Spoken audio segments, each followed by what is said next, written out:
안녕하세요. 안녕하세요. 요즘 제가 가게에서 일을 하며 가장 즐겨 듣는 채널인데요. 이렇게 이곳에 글을 쓰게 될 것이라고는 생각하지 못하고 있다가 용기를 내어서 글을 써봅니다.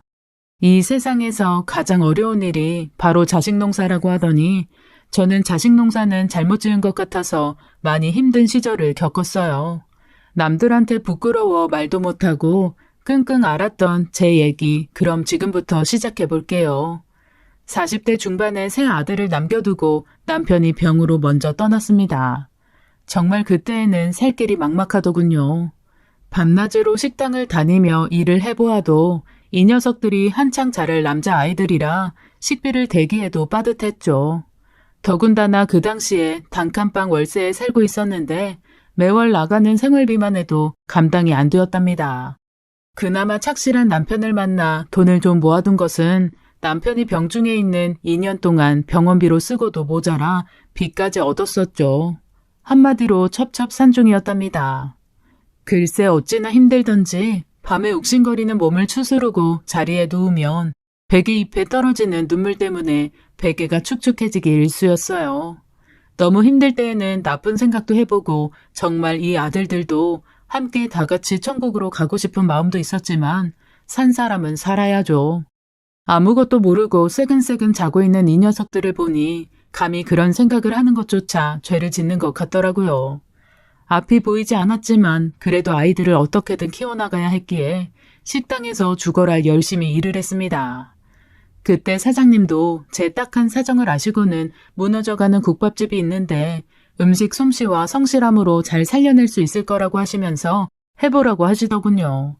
당장 가진 돈이 없는데 어떻게 가게를 얻어요? 라고 말씀드렸는데 마침 그 가게의 주인이 제가 일하는 가게 사장님의 친한 친구분이셨는데 1년 정도의 시간을 주고 그때까지 가게 보증금을 나눠서 낼 수 있게 해준다는 말씀을 하셨습니다. 가게에서만 일해서는 우리 아들 3명을 제대로 공부도 못 시킬 것 같은 마음이 들었던 차에 너무 잘됐다 싶었어요. 그래도 열심히 사니까 이런 분들이 도와주는구나 싶어서 눈물이 흐르며 넙죽절까지 했답니다. 아이고 사장님, 이 은혜를 어떻게 갚아야 할지 모르겠네요. 너무 감사합니다. 감사해요. 울고 있는 저에게 사장님이 말씀하셨어요. 그래도 이모님이 참 열심히 주방에서 음식을 만들어준 덕분에 우리 가게 매출도 올랐으니까 이제 저도 도와드릴 차례예요. 열심히 돈 벌어서 빚쟁이들 빚도 갚으시고 아들들도 멋지게 잘 키워보세요. 하시며 용기를 주셨답니다. 그렇게 외진 곳에 다 쓰러져가는 국밥집 사장이 되고 나서 정말 발바닥에 땀이 나고 손가락에 물집이 잡힐 정도로 열심히 일만 했어요. 아궁이에 불을 떼서 하루 종일 푹 고아 육수를 낸 고기 국물에 고기를 넣어 국밥 단일 메뉴로 승부를 걸었습니다. 인테리어요? 그런 건 신경 쓸 여력도 돈도 없었지요. 그냥 깨끗하게 쓸고 닦고 청소하고 그렇게 장사했습니다. 3일에 한 번씩 겉절이와 깍두기를 직접 담가서 항상 먹기 좋게 익은 상태가 되도록 최선을 다했고요. 음식은 정성이라고 하니까 정성을 듬뿍 담아서 만들었더니 서서히 손님이 하나둘 찾아오기 시작했답니다. 그때 우리 아들들 나이가 14살, 12살, 그리고 7살이었어요. 첫째 아들은 한창 사춘기에 접어들 나이였고 막내는 아직 엄마 손이 많이 필요한 유치원생이었죠. 엄마가 가게에 있으니 하루 종일 엄마 가게에서 놀고 먹고 낮잠도 자고 막내는 그렇게 키웠답니다. 중학교에 들어간 첫째는 한참 사춘기라서 그런지 비싼 옷만 사달라고 투덜대고 엄마 가게가 창피하다면서 잘 오지도 않고 그러더군요. 그래도 장남이 잘 돼야 집안이 좋다라고 생각했던 저는 그런 장남에게 헌신적으로 해주었답니다. 동생들 모르게 갖고 싶다던 비싼 점퍼도 사주고 운동화도 사주고 또 없는 돈에 몰래 용돈도 쥐어주고 온갖 노력을 다 해보았는데도 쉽지가 않더군요. 이래서 아빠의 빈자리가 크다라는 말이 딱 맞는 것 같았습니다. 마음속으로 죽은 남편이 얼마나 그립던지요. 그렇게 밤에 잠도 제대로 못 자고 열심히 국밥을 만들어 판 덕분에 나날이 국밥집 장사가 괜찮아지기 시작했답니다. 좀 외진 곳에 있어서 많이 걱정을 했는데 어떻게들 알고 와주시는지 너무나 감사했어요. 그렇게 4년쯤 지나고 나니까 직원 2명의 손이 절실히 필요할 만큼 장사가 잘 되었답니다. 물론 가게를 시작할 때 못 냈던 보증금도 다 갚고 남편의 병원비로 진 빚도 다 갚을 수 있었어요. 아이들도 더 좋은 음식, 더 좋은 옷을 사줄 수 있어서 행복했습니다. 그리고 이전 가게 사장님께서 정말 많은 도움을 주셨는데요. 가끔씩 들러서 가게의 이곳저곳 고장난 부분을 손봐주시곤 하셨죠. 손님도 많이 데려와 주시고 또 가끔 저녁 시간에 술이 얼큰하게 취하신 남자 손님들의 행패가 있을 때에는 든든하게 잘 해결해서 돌려보내주신 적도 있었답니다. 사실 가게 사장님도 아이가 둘 딸린 호랍이셨어요. 누구보다 홀로 아이 키우는 마음을 알고 많이 도움을 주셨는데 저에게 호감을 표한 적도 있으시답니다. 그러나 저는 그저 마음만 고맙게 생각하고 일에 더 집중하고 싶었어요. 무엇보다 아들 3명을 보란듯이 잘 키우려면 제가 다른 쪽으로 마음을 흔들리면 안 된다고 생각했기 때문이었답니다. 혹시라도 내 새끼들 잘못될까 봐서요. 아마 자식 가진 엄마들이라면 제 마음 충분히 이해하실 겁니다. 그렇게 쑥쑥 자라난 아들 셋은 어느덧 어엿한 성인이 되었고 24시간 영업을 쉬지 않고 한 덕에 국밥집도 날이 갈수록 번창했어요. 어엿하게 인테리어도 다시 하고 조만간 2호점을 낼까 고민을 할 정도였죠. 그런데 참 자식 농사가 어렵다더니 첫째, 둘째 아들 때문에 너무 힘이 들었습니다. 자식 하나 바라보고 열심히 여기까지 달려왔건만 이놈들이 아직도 정신을 못 차린 것 같아요. 어느 날은 가게에 들른 첫째 아들이 저 몰래 카운터에서 돈을 빼가는 걸 보게 되었답니다. 그 당시에는 카드보다 현금으로 많이들 사 먹을 때라 현금이 늘 많이 있었거든요. 이놈을 붙잡아서 혼내줄까 하다가 뭔가 급한 사정이 있나 보다 하고 한 번은 눈 감아주기로 했어요. 그래도 장남인데 사이가 더 안 좋아질까 봐요. 그리고 현금을 카운터에 많이 두지 않고 주방 쪽 항아리 안에 바꿔서 넣어놓기 시작했답니다. 그런데 또 어느 날은 어떻게 알고 큰아들 놈이 어슬렁어슬렁거리더니 주방 쪽에 가서 뭐를 찾고 있는 게 보였어요.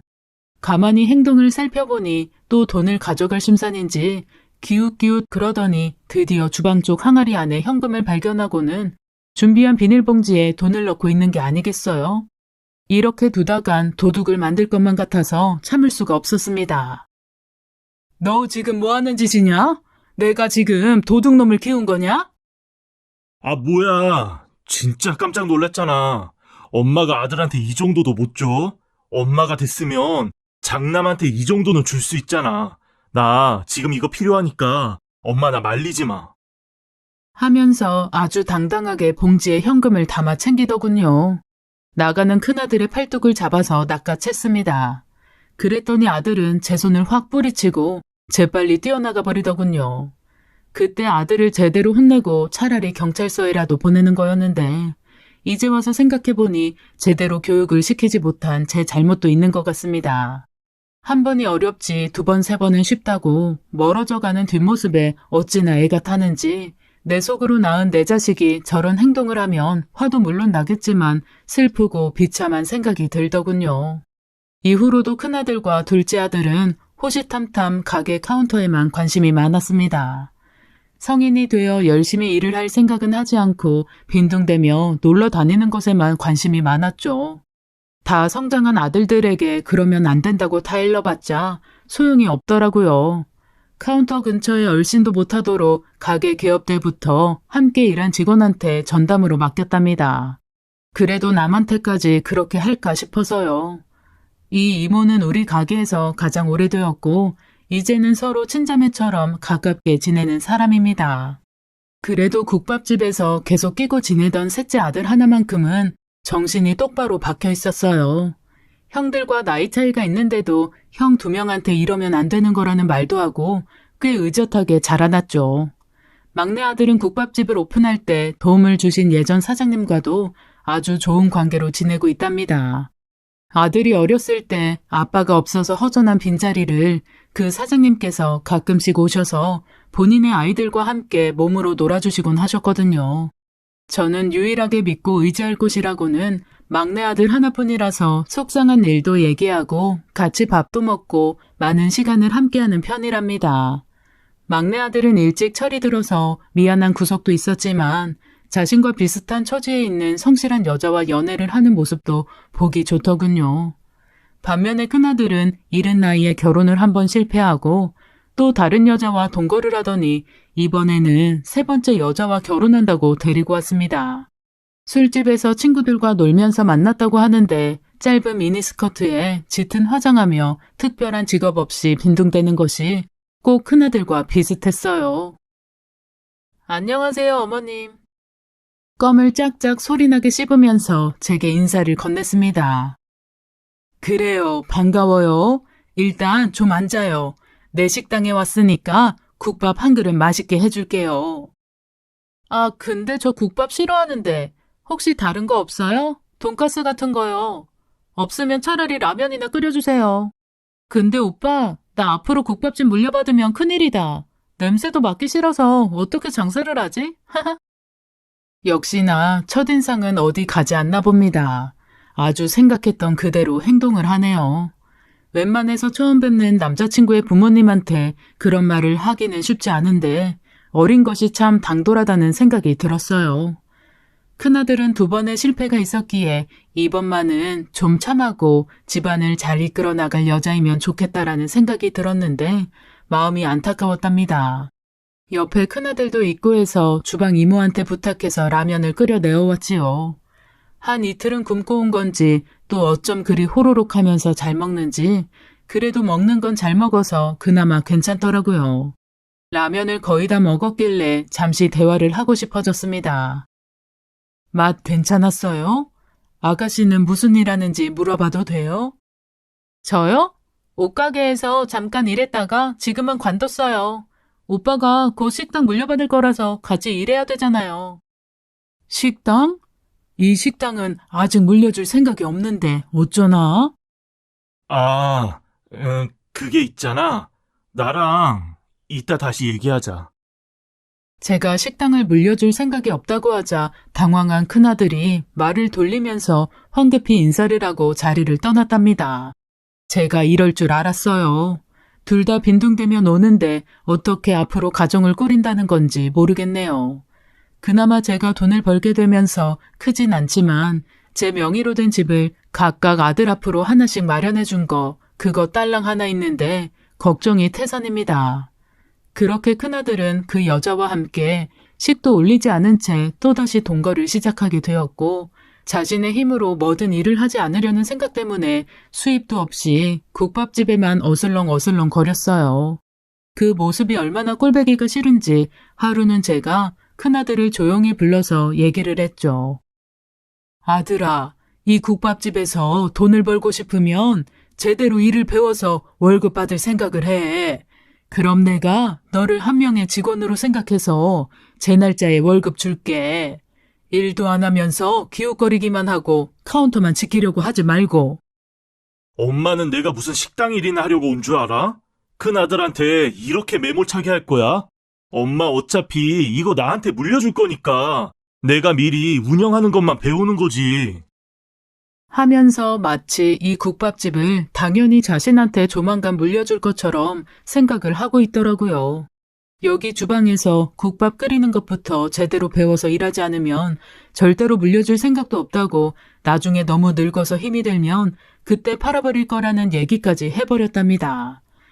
일부러 매몰차게 말을 하지 않으면 이놈이 정신을 차리지 못할 것 같아서요. 한편으로는 제가 너무 아이들을 일찍 떼어놓고 장사를 시작해서 그런가 하는 생각도 든답니다. 큰아들은 학교 다닐 때부터 정학도 받고 물건도 훔치고 아무튼 사고 뭉치였어요. 이럴 때 든든한 아빠의 그늘이라도 있었다면 이러진 않았을 텐데 참 제 가슴이 썩어 문드러지네요. 자식 가진 부모들은 제 마음 이해할 거라고 생각합니다.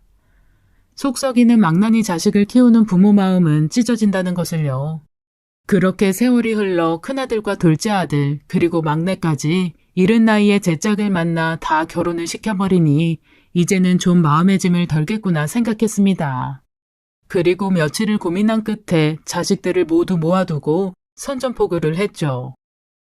이제 모두 가정을 꾸렸으니까 각자의 삶을 꾸려나갔으면 한다. 그리고 만약 내 가게에서 일을 하고 싶으면 정식으로 주방 홀서빙으로 일 배우면서 열심히 다른 직원들하고 똑같이 일하고 똑같이 벌어가야 한다. 엄마 이제 더 이상 너희들 돈 대주지 않을 거니까 알아서들 해. 엄마, 이건 너무하잖아. 어떻게 자식들한테 그런 일을 시켜? 그건 아니잖아. 그런 일이라니? 여기 식당에서 일하는 사람들을 봐라. 다들 열심히 하는 일이야. 정신 똑바로 차려. 둘째 아들의 말도 안 되는 땡깡에도 아랑곳하지 않고 그 자리를 박차고 일어났습니다. 이렇게 하다가는 이 가게뿐만 아니라 내 자식들의 앞날도 망칠 것 같다는 생각에 마음을 굳게 먹지 않으면 안 되었거든요.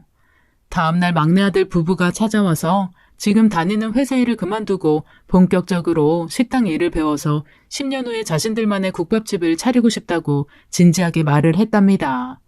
부부 모두가 주방 바닥일부터 시작하고 새벽 시장에 나가서 물건을 떼어오는 일도 배우고 싶다고 하면서 말이에요. 국밥집의 깍두기와 겉절이는 생명이라서 일정 기간을 두고 제가 매번 직접 담그는데 무엇보다 중요한 건 신선한 재료라서 제가 아직도 고집하는 것이 직접 새벽 시장에 다니는 일이랍니다. 힘에 붙일 법도 하지만 오히려 이른 새벽부터 시장에서 열심히 일하는 모습을 보면 오히려 사람들의 그 모습이 저에게 힘을 솟구치게 만들거든요. 막내 아들은 학창시절에도 학교 한번 빠지지 않고 성실하게 다녔던 터라 믿고 맡길 수 있겠다는 생각을 했습니다. 그렇게 막내 아들네 부부는 회사를 그만두고 본격적으로 주방에서 일을 배우기 시작했어요. 그에 반해 첫째와 둘째 아들들은 어떻게 하면 제 기분을 좋게 해서 돈을 빼낼까 이런 궁리만 하고 있는 게 빤히 보였답니다. 손에 물 한 방울이라고 묻혀보지도 않은 둘째 며느리가 어느 날 커다란 명품 쇼핑백을 들고 가게로 찾아왔더군요. 백화점에 구경 갔다가 어머님 생각이 나서 사왔다고 하면서 커다란 명품백을 건네주는데 자세히는 몰라도 엄청나게 비싼 거라고 주방 이모가 말을 해주었습니다. 둘째 아들은 근근히 알바나 좀 하고 주식이나 하는데 무슨 돈이 있어서 이런 비싼 명품백을 사느냐고 물었더니 자기 친정엄마가 용돈을 좀 주셔서 그 돈으로 살고 있다고 말을 하는 겁니다. 스스로 일을 할 생각은 하나도 보이지 않았어요. 그러면서 하는 말이 어차피 이 가게를 곧 물려받게 될 거라고 생각한다면서 형님네와 함께 잘 운영해 볼 생각을 하고 있다는 말을 했습니다. 그런 소리는 누구한테 들었는지 모르겠다. 나는 분명히 그런 말을 한 적이 없는데 가게 일을 배우지 않으면 절대로 그 누구도 넘볼 생각 하지 말거라. 그리고 이 비싼 명품백은 나는 들고 나갈 곳도 없고 어울리지도 않으니까 친정 어머님 갖다 드리거라. 네? 어머님, 아무리 그래도 제가 정성껏 골라온 건데 너무하신 거 아니세요? 왜 도련님네만 예뻐하시고 큰아들 둘째 아들들은 못 잡아먹어서 안달이세요? 하면서 식탁 위에 있던 백을 낚아채듯 가지고 확 나가버리는 며느리의 뒷모습을 보고 너무나 황당해서 할 말을 잃었습니다.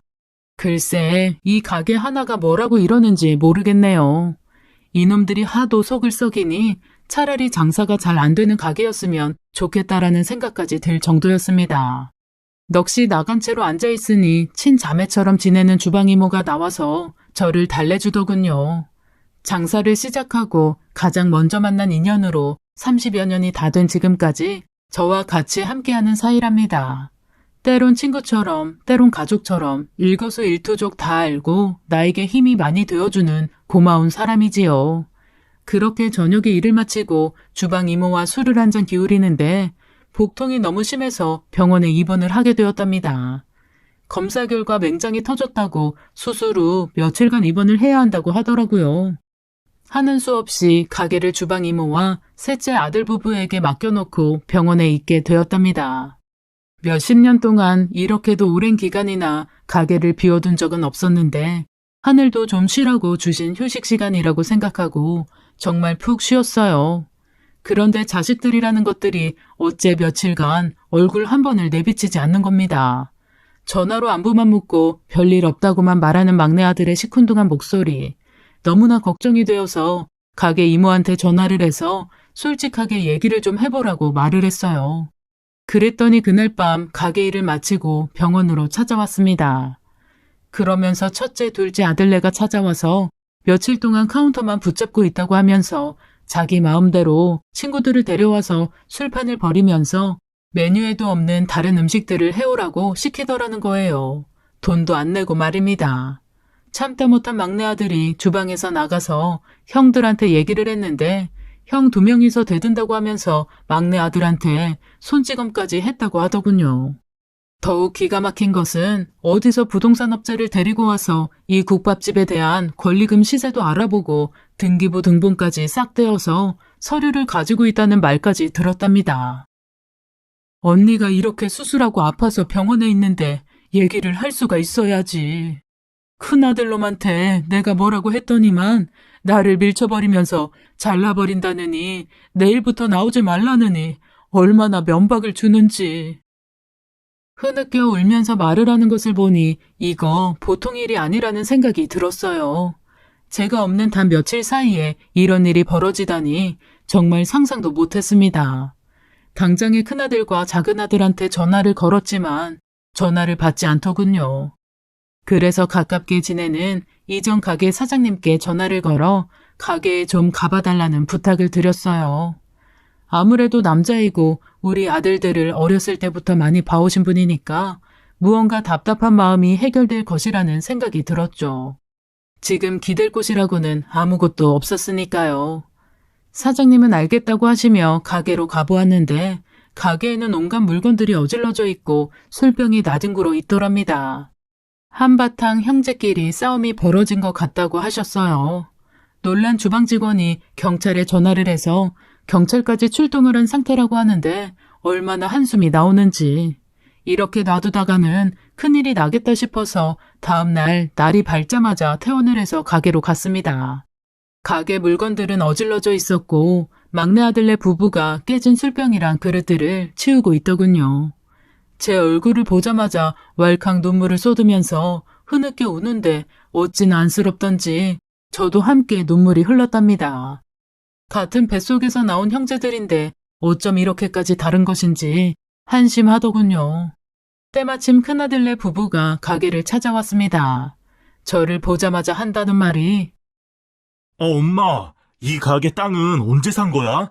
등기부 등본 보고 깜짝 놀랐잖아. 말도 없이 언제 이렇게 돈을 모으셨대? 이놈아, 엄마가 병원에서 왔으면 건강 걱정을 해야지. 이 땅이 먼저냐? 하면서 큰아들의 등짝을 세게 때렸습니다. 옆에 있는 철딱선이 없는 큰 며느리는 어머님, 왜 때리세요? 다 큰아들을요. 어머님은 맨날 막내 아들네만 예뻐하시더라. 말도 안 되는 말을 하는 두 인간을 가만히 두고 보자니 열불이 터지더라고요.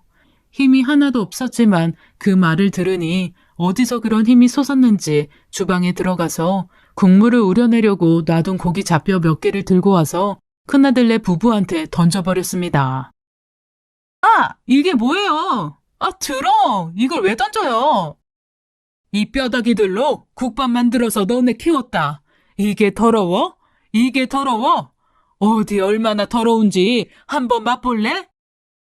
하면서 주방으로 달려가 뼈다귀를 왕창 가져와서 던졌더니 화들짝 놀라면서 가게 밖으로 나가더라고요. 가게 앞에 서서는 엄마 어디 다른 데 아픈 거 아니냐면서 저를 노망난 노인네 취급을 하는데 과관도 아니었습니다. 가게 들어오면 또 뼈다귀 폭탄 맞을 줄 알라고 하고 큰아들네 부부를 일단 보냈어요. 그리고 좀 정신을 차리고 나서 가게를 치우고 있는 막내 아들네 부부를 도와 함께 가게 안을 정리했습니다. 여태까지 일구어 놓은 내 소중한 일터가 이렇게 자식들한테 돈으로밖에 보이지 않는다는 것이 너무나 슬펐어요. 하지만 현실을 직시하고 얼른 무언가 대책을 내놓아야겠다는 생각에 억지로 죽도 먹고 기운을 차리기 시작했습니다. 늙은 것도 서러운데 힘들게 벌어서 키운 자식들이 이러니까 정말 세상 앞이 캄캄했습니다. 그리고 나 자신을 지킬 수 있는 것은 오로지 나 자신뿐이라는 생각밖에 들지 않으니까 그때부터는 눈물도 안 나오고 더욱 사람이 강해지게 되더군요. 큰아들과 둘째 아들네를 어떻게 하면 정신을 차리게 하고 가게를 넘볼 생각을 하지 않을까 하며 고민하던 끝에 돈으로 욕심을 내는 것들이니까 돈으로 혼을 내줘야겠다는 생각이 들었습니다. 여태까지 자식이니까 눈 감아주고 용서해주며 내 모든 걸 아끼지 않고 지원해 주었던 것을 다시 다 틀어막을 생각이에요. 우선 가장 먼저 부동산에 전화를 걸어 큰 아들네와 작은 아들네 집을 매매와 전세 모두 내놓는다고 했습니다. 그래도 아들들 번듯하게 집 하나 있어야겠다는 생각에 제 명의로 사놓은 집에서 살고 있었거든요. 국밥집이 잘 되기 시작하면서 가장 먼저 한 일이 바로 자식들 집을 하나씩 구해주겠다고 생각한 거였어요. 그리고 이때 지인분께서 자식들 명의로 해주지 말고 꼭 제 명의로 하는 것이 나중에 자식들이 얕보지 않는다고 하셨는데 그 말을 들은 걸 천만다행이라는 생각이 드네요. 며칠 뒤 큰아들한테서 전화가 왔습니다. 부동산에서 집을 보러 왔다면서 이게 도대체 어떻게 된 일이냐고 하면서요. 어떻게 된 일이긴 내가 집 내놨다. 네가 엄마 알기를 우습게 알고 돈이나 대주는 사람쯤으로 무시하니까 엄마가 어떤 사람인지 확실하게 알게 해주마. 오갈 데 없을 텐데 지금부터 막노동이라도 해서 돈 모아놓는 게 좋을걸? 아, 진짜. 엄마 진짜 정신 나갔어? 왜 이래요? 다급해진 아들의 목소리를 뒤로 한 채 전화를 끊어버렸습니다. 연이어 둘째 아들한테도 전화가 왔는데 뭔가 잘못된 것 같다고 하면서 저보고 혹시 치매 증상이 있는 거 아니냐고 묻더라고요. 그래서 대답해 주었습니다. 내 평생 지금이 가장 온전한 정신인 것 같다고요. 그렇게 두 아들의 집을 내놓고 특별한 직업도 없는 아들들의 행동을 지켜보기로 했습니다. 역시나 예상대로 그 다음날 가게로 찾아왔더군요. 며느리들까지 대동해 와서는 맛있는 음식이랑 꽃을 사들고 와서 제 기분을 풀어주려고 했답니다. 어찌나 꼴배기가 싫은지 사온 꽃다발을 바닥에 내팽개치면서 이 돈 모아서 원룸 월세라도 보태라 하고 매몰차게 얘기했네요. 그리고 막내 동생과 여기 이모님한테 당장 사과하라고 큰 소리를 쳤습니다. 그랬더니 아직은 여유가 있는지 하라는 사과는 안 하고 저보고 막내 아들만 편애한다면서 오히려 화를 내더군요. 자기들이 일하러 왔을 때는 거들떠 보지도 않다가 막내 아들 부부만 정식 직원으로 받아주었다고 말입니다. 열심히 일하지도 않으면서 카운터만 기웃대다가 돈을 꺼내가는 게 일하러 온 사람 맞냐고 하면서 그때 절도죄로 경찰에 신고 못한 것이 한이다라는 말을 했습니다. 두 아들과 며느리는 황당하다는 표정을 지으면서 제가 어디 아픈 것쯤으로 생각하고 있더라고요. 그리고 며칠 지나면 모든 것이 다 원래 자리로 돌아갈 것이라는 생각도 한 모양이었습니다. 하지만 여기서 끝이 아니죠. 이번에는 가게 사업자 명의로 빌린 렌터카 업체에 연락을 했습니다. 세 아들 녀석이 타고 있는 자동차 모두가 가게 명의로 된 렌터카였거든요. 마침 기간이 2개월 정도 남아있길래 이번 할부를 끝으로 반납한다고 말을 했습니다. 시세보다 저렴하게 내놓아서인지 눈 깜짝할 사이 전세로 방을 계약한다는 사람이 있어서 눈 딱 감고 계약서에 도장을 찍었고 3개월 후에 이사를 하는 걸로 마무리를 했네요. 그리고 계약서를 자식들한테 보내줬습니다. 계약서를 보자마자 한 걸음에 달려온 아들놈들은 화도 내보고 제 기분을 달래주기도 해봤지만 꼼짝하지 않는 저를 보더니 슬슬 사태의 심각성을 느끼는 듯 하더군요. 당장 부인과 함께 살 집과 차까지 없어진다고 생각하니까 아찔하지 않을 수가 없죠. 그러더니 이번에는 무릎을 꿇고 사정을 했습니다. 엄마, 진짜 미안해. 앞으로 안 그럴게. 엄마 가게에 넘보지 않을게. 제발 집하고 차는 좀 해줘. 회사에도 취직하고 열심히 일할게. 미안해, 엄마. 말만 하지 말고 행동으로 보여줘야지. 내가 니들 말에 한두 번 속니? 제대로 하는 거 보고 결정할 거니까 그렇게 알아라. 두어 달이 흐르고 한동안 얼굴을 내비치지 않던 둘째 아들이 무척 수척해진 모습으로 가게를 찾아왔더라고요. 집도 차도 없어질 판이라서 며느리가 집을 나가 친정에 갔다고 했습니다. 그래서 혼자 술로 하루하루를 버티고 있다고 하는데 얼마나 마음이 아프던지요. 그래서 제가 얘기했습니다. 너를 진짜로 사랑하는 여자라면 다시 돌아올 것이니까 그동안 너도 변화된 모습을 보여주라고요. 이번 기회에 새롭게 다시 살아보자 하면서 따뜻한 국밥 하나를 내어주었답니다. 둘째 아들은 국밥을 먹으면서 저에게 어렵게 한마디 꺼내더라고요. 엄마, 저기, 죄송해요. 염치가 없네요. 저, 여기서 일 배우게 해주세요. 집도 차도 뺏긴 둘째 아들은 일단 가게에 딸린 방에서 지내면서 가게 일을 배우기 시작했습니다. 이제 주방 일을 제법 잘하는 동생한테 팔을 써는 일부터 고기 국물을 우려내는 법까지 말이에요. 어쩐 일인지 며칠 후에는 동생네 부부가 나가는 새벽 시장까지 따라 나선다고 하더군요. 지난 일은 다 잊고 동생도 형에게 열심히 알려주는 모습을 보니 내심 뿌듯했습니다. 이제 큰아들만 정신 차리면 되는데요. 큰아들네 부부는 집이 빠지고 나서도 가게에 오지도 않고 원룸을 얻어서 사는 것 같더라고요. 유일하게 둘째 동생하고만 연락하며 지내는데 자기 아빠를 닮아 고집이 있어서인지 절대로 이 국밥집에 안 들어온다고 했답니다. 하지만 어디 가서 막상 일을 오랫동안 해본 적도 없는데 오래 버틸 수가 있겠어요? 남의 오토바이 빌려서 배달하는 일을 하다가 그만 교통사고가 나서 병원에 입원을 하고 말았죠. 자식이 뭔지 사고 소식을 듣고 한 걸음에 달려가서 큰아들을 붙잡고 울었습니다. 엄마, 여긴 어떻게 알았어? 하면서 저를 보더니 애써 고개를 돌리더군요. 그러게 정신 차리고 엄마한테 와서 일이나 배울 것이지 뭐 한다고 오토바이를 타냐? 다행히 큰 사고는 아니라서 한 달 정도 다리에 깁스를 하면 된다고 했습니다. 그렇게 병원에서 퇴원을 하고 큰 며느리와 가게로 찾아왔더군요. 가게 앞에서 서성대는 큰 아들네 부부를 보고 밥 먹으러 들어오라고 손짓을 했습니다.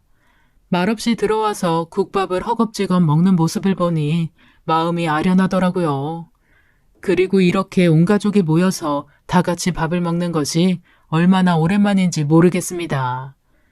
근데 웬일로 국밥은 손도 안 대던 큰며느리도 밥을 척 말아서 깍두기를 올려 한 그릇을 뚝딱 비우는 거예요. 얼굴도 좋아진 것이 살기 편한가 보다 했더니만 글쎄 뱃속에 아이를 가졌지 뭐예요. 벌써 임신 5개월 차인데 입덧이 끝나고 엄청 잘 먹는다고 하면서 예전에는 냄새도 맡기 싫던 국밥이 왜 이렇게 먹고 싶은지 모르겠다는 말을 하는데 절로 미소가 지어졌습니다. 이제 진짜 할머니가 되는구나 싶어서 저도 모르게 입가에 미소를 감출 수가 없었어요. 글쎄요, 어머님. 얼마나 이게 먹고 싶은지 꿈에서까지 나올 지경이었다니까요. 너무 맛있어요. 철없는 큰며느리가 이럴 때는 또 귀엽게 느껴졌습니다. 그래, 많이 먹어라. 내가 이번 국밥값은 공짜로 줄게. 아이, 어머님, 너무해요. 참으로 오랜만에 웃어보는 것 같았네요. 그렇게 세 형제는 하나의 울타리 안에서 같이 일을 배우는 진정한 가족이 되어가고 있었습니다. 미안하다는 말은 더 이상 하지 않았지만 그렇게 핏줄이 모든 것을 용서해 주었어요. 아직은 서툴지만 그래도 열심히 일을 하려고 하는 모습을 보니까 마음이 뿌듯했답니다. 하지만 방심하면 안 되겠죠? 완전하게 정신을 차릴 때까지 아주 고되게 훈련을 시킬 예정이랍니다.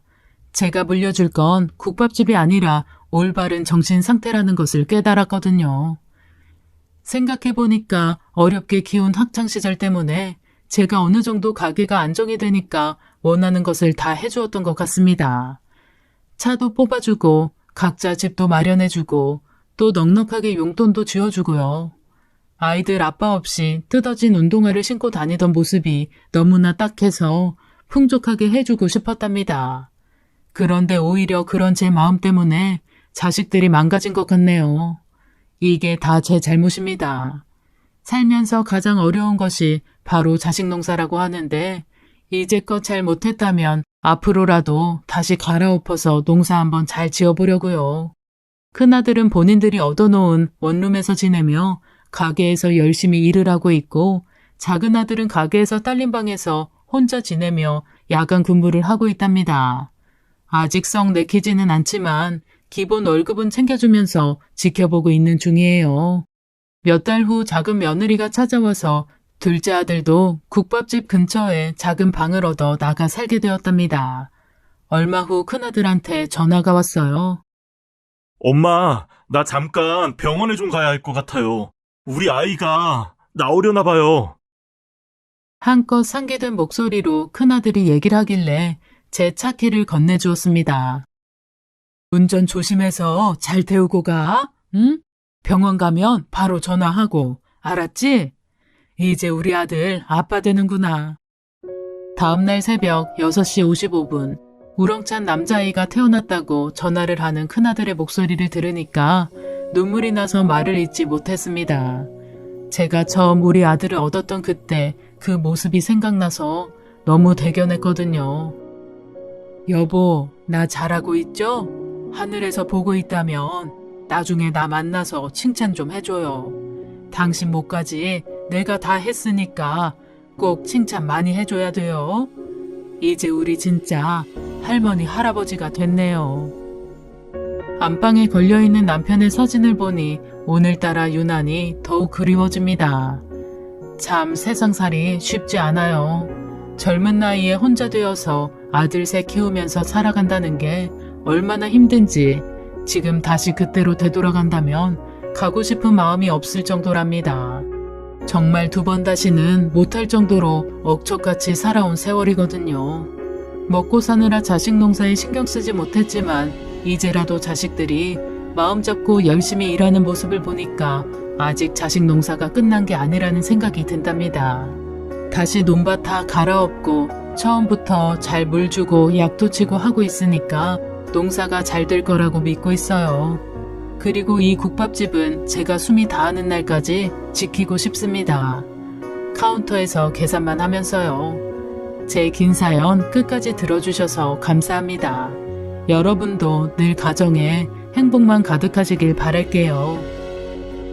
지금까지 사연 읽어주는 남녀였습니다. 끝까지 함께 해주신 여러분 감사드리며 저희는 다음 사연으로 돌아올게요. 안녕하세요.